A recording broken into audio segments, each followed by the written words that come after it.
You know, we have the right to meet with our associates. We do it while they're on the clock.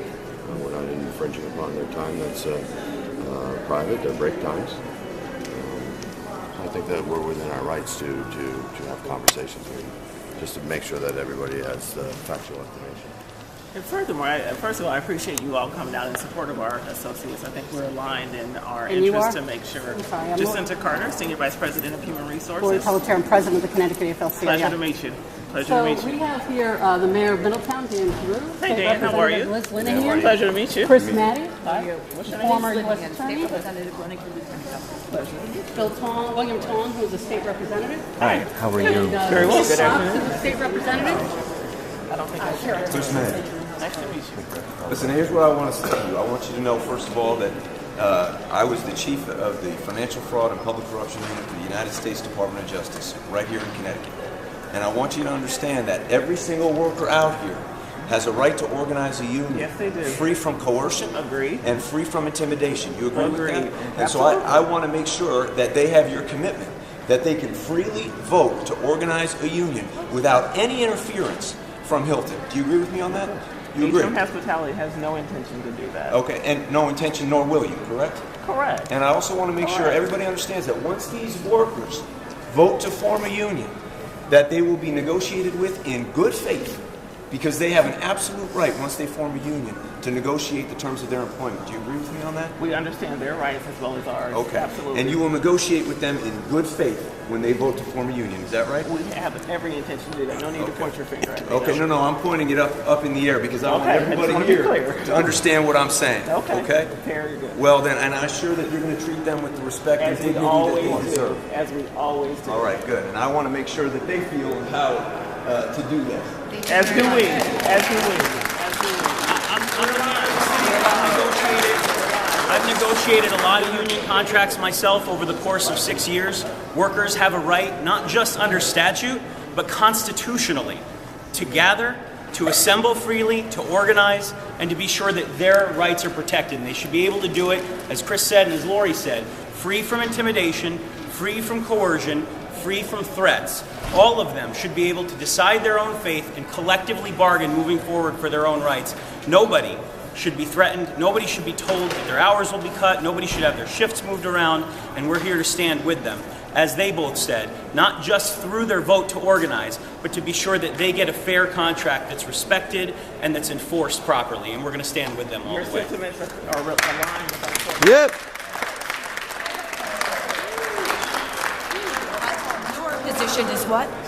I'm the Senior Vice President of Human Resources. Of Human Resources.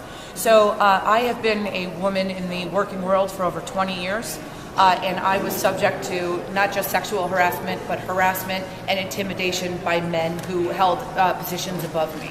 As a woman, how do you feel? How can you sleep at night that you call women into an office with 3 or 4 executive men, women who feel intimidated in order to get them to not form a union? How do you as a woman sleep at night doing that? So are you asking me as an Yes, individual? you personally. I've come up in a male-dominated environment all my career. So for me personally, I don't have a problem with Do you recognize, you don't have a problem with it, do you recognize that perhaps some of your workers might feel that that is intimidating and a bit coercive? I understand that that's some of the issues that we've heard back from our associates. Great. So are you now going to stop calling in these women into offices that have 3 or 4 men sitting there in order to talk them out of forming or joining a union? So that's a 2-part question. The first part is we have no intention of calling associates in any environment, regardless of the composition, to make them uncomfortable, number 1. Number 2, if it's a one-on-one conversation or a crowd, it is not our intention to talk them out of anything. So let me ask you this. If one of the employees here today, if they are called into one of these offices, do I have both of your word that if they simply tell you that they feel intimidated by being called into that office, that you will stop the meeting and let them leave without any harassment, intimidation, or a possibility of losing their job? We have a right to run our business. So if we call an associate into a meeting or to an office, if it's about the operations of the business, first, we're going to make sure that they feel comfortable no matter what. If it's about organizing. We're not having conversations with our associates about trying to coerce them into not organizing. So that's not our agenda. That's Can I not ask a our quick follow-up agenda. question? Absolutely. Isn't it inherently intimidating to wear a vote no button when you're a manager? Yes. No, it's all right. That we firmly believe that we are better as a associate manager philosophy to have direct contact with our associates. But we Shouldn't stand you by be that. neutral, We given stand that by they have that. a right to organize and to take a vote without feeling like their vote is going to be held over them? And if you wear no buttons, don't they inherently feel intimidated from the first? Especially from HR. I just heard yes, we do. So I I need can to hear address that. I can address one person at a time. Yes, we do. We can have a professional conversation, but we have guests here, so we can't be disruptive to our guests. If we want to continue this dialogue at this volume, I'm happy to do it. And I can address one person at a time. Sure. I'm State Representative William Tong. I'm here with my colleagues Dan Fox. We represent the city and the state legislature. Okay. And I'm the House Chairman of the Judiciary Committee, and with Representative Fox, Representative Linehan, we write the laws that protect these workers. But even beyond the law, which protects their right to organize and to be heard and to organize a union if they so choose. You know, you have people that have been working here since, I spoke to a young lady who's been here since 6 a.m. She's been here for 30 years.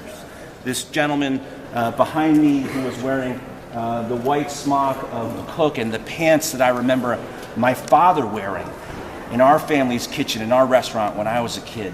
We're here because we care about their families, So do we. because their families Yes. are our families. Yes. So beyond the legal obligation that you have a moral obligation to your workers. We are very And well we aware want of you that. to honor that. We want you to honor that in this process and care about them and their children and their families because they're just like ours. We're here because we care about them and they are who we are. We So I want you agree. to feel that the way that we feel. We agree. Before you said it, we agree. We agree. So that's the interesting thing about it. We're so aligned in our desire to connect, take care of, and respect our associates. At the end of the day, we just have different thoughts about how to get there, but we're aligned in that. I think that's something that we should remember. We're not here to be combative. We're not here to be harassing. We want the best for our associates and our business. Who's better off if they have lower wages, you or them? Who's better off? Who's if we better have- off if they get paid less, the hotel or them? Who's better off if they get fewer health benefits, the hotel or them? Who's better off if they get time off to be with their families for sick leave? You or them? No one's better off in that situation. You think you'd be better No off one's with better better off pay? in that situation. No one's better off in that situation if they're being compensated below something that's competitive or have health benefits that aren't competitive and that take care of them. We spend a lot of money in our health insurance benefits, and we try to promote all the advantages of that. We want them to take advantage of it. We want them to have health insurance. Healthier employer, more productive employee, all that. So that's something that we believe in. And you want them to be able to negotiate for that in their own self-interest, right? We feel like if they take advantage of the educational seminars that we give about our benefits, they'll have a better understanding about what we offer as a company. Is it a benefit to have to come in an hour before your shift and not punch in to put together your cart for your work duty and not get paid for that? Is that and a then benefit? punch in? No, ma'am, No, that's it's not not a a benefit no, to the that's not a but it's not a benefit. benefit to the worker is It's my not. point. It- not so only are we that. asking asking the workers to start doing their job an hour before they're punching in? Absolutely not. Absolutely If they We're told anytime you they are. okay, In fact, with they are any supposed to be instant, doing if that. they're They need to be doing held that, I want to know. That's I want fantastic. to know That's because I want to exactly pay them. This is I what wanna pay this is them. what this conversation I is. wanna pay So 'em. what you're telling me is that I have now alerted you to this problem, and so now if I follow up with you 1 week from today, you will be able to tell me that you have gone to those workers, you have found out how many hours that they have used in the past month, weeks, years that they have not been paid for beginning their shift an hour early before they're supposed to punch in. And you will pay them for that? If For there's that any pay? instances where we did not compensate our associates in the manner in which we're legally obligated and morally obligated to do, we will make that right. Then you know what? Then I'm very glad I'm here today because I will be following up with you this time next week to find out exactly how many people If you you have will be some giving money specifics, to. We can sit down with that. I'd love to do no, that. that's fantastic. Thank you You, so you much. mentioned a few minutes ago that you want your employees to have good health benefits and have health insurance. Yes. Why then are some employees not getting a full week's worth of work and owing the company for their health insurance and actually end up in debt to the company when they want to work a full schedule and don't get the opportunity and end up owing you instead of getting paid by you for all the hard work they're doing? So that's a two-pronged question. So absolutely, as I stated, we want our associates to take advantage of our health benefits. If there are instances where their their check was not calculated properly due to any type of deduction, I want to know about that. So is that our intention? I'm not referring to an accidental miscalculation. I'm referring to the cost of the health insurance exceeding what workers are able to make, predicated on the shorter schedules that they're given. Because you cut their hours. Okay, we don't arbitrarily make the schedules. Our schedules are predicated on the business that we have within the hotel. So, but there are some workers then who would work 10 hours, and in the same department there are some workers who are working 40 hours. So that 10-hour worker will then wind up owing you, the company, money because of their health insurance. But you're saying that that's based upon hours. That's not based upon adequately divvying up said hours for the work. You're talking two different conversations again. The fact that someone may work 10 hours and another one may work 40 hours, I can't speak to that. I don't have the schedule, but could that happen? Absolutely. There's all kinds of circumstances that can contribute to that. And if both of them have our health insurance, certainly the amount that both associates take home will be different. What about the term that's been used that workers here are taxed for their comp time or their vacation time that they were supposed to have used? That they've accumulated X number of hours of comp time, and when they go to utilize that comp time, they are told that they are taxed by the company and that their comp time is halved.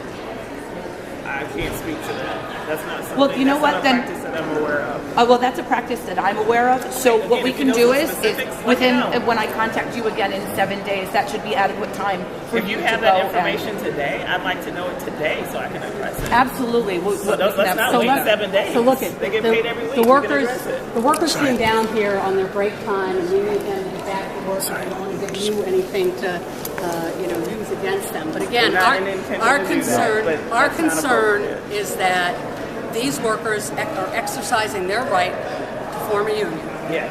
and that they will be in negotiations in good faith. In the event they get the vote. when they yes. when they win this In the vote, event. and the entire.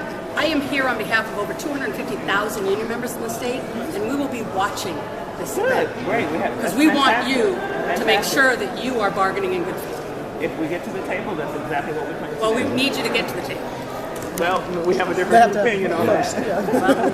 One step at a time. So, One step can I at a get your time. commitment that should they win the election, that you will then come to the table in good faith? I think we've already answered that question. What's the But answer? What's the answer? as I stated earlier, absolutely. If that's where we land, Thank you. that is our commitment. That is our obligation.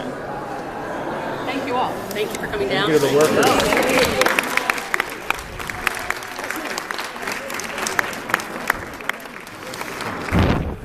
One more question, Did I because see you say yes, absolutely.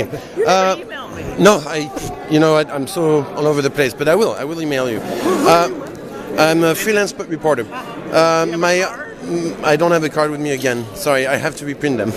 I ran out of them. Yes. Well, that's not. I don't think that's beyond the fact. My question was regarding the button. Regarding the button. Okay. You're VP of HR, correct? Senior Vice President Of Human Resources, and you walk around with showing a point of view on the vote that is only regarding the workers here. Don't you think that's a conflict of interest? Absolutely not. We have policies that support our associates' ability to connect directly with us as opposed to having a third party. This is consistent with our position on that. This situation here in Stamford didn't bring that about. As I'm sure you know, we have other properties that are unionized, and we still believe. Well, we're focusing on. I'm sorry. We do. Right now, we're here to focus on Absolutely. I'm away from my their choice, family their and my ability home to as well. vote. Yeah. Yes. All right. It's not about removing their ability to vote. I mean, they have that right. Yeah. We are supporting that process. A lot of people. 110%. A lot of people have mentioned that ethically this seems completely out of bounds for somebody from HR to vote. It's a matter of we're going to have to. Excuse me. We're going to have to. Is it?